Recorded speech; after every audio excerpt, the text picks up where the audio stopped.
স্রষ্টা বলেছেন, তুমি যাকে আমার চেয়ে বেশি ভালোবাসবে আমি তাকেই তোমার কাছ থেকে দূরে নিয়ে যাব এবং তোমাকে একা করে রাখবো।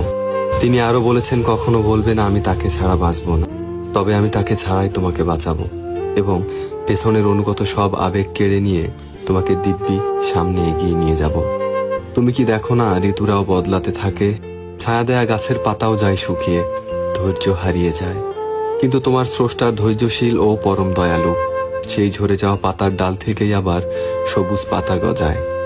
তুমি কি দেখো না তোমার স্রষ্টার এই নিদর্শন, যে মানুষটাকে তুমি নিজের অংশ ভাবতে, সেই মানুষটাই একদিন অচেনা হয়ে যায়, তোমার মন ভেঙে যায়।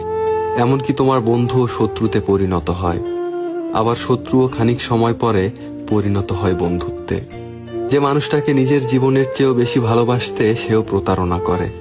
তবুও তুমি কেন স্রষ্টা বিমুখ হয়ে মানুষকে ভরসা করো? অদ্ভুত এই পৃথিবী। যখন তুমি ভাবো এটা হবে না কখনো, কিন্তু পরক্ষণে সেটাই হয়। সেটাই হবার নয় কি? তুমি বলো আমি পড়বো না, অথচ তুমি পড়ো। তুমি বলো আমি বিস্মিত হব না, অথচ তুমি রোজ বিস্মিত হও। এবং সবচেয়ে বিচিত্র বিষয় হচ্ছে, তুমি বলতে থাকো আমি মরে গেছি, অথচ তুমি বাঁচো। অথচ তুমি বেঁচে থাকো, তোমার স্রষ্টা তোমাকে বাঁচায়, তোমার স্রষ্টা তোমাকে বাঁচিয়ে রাখে।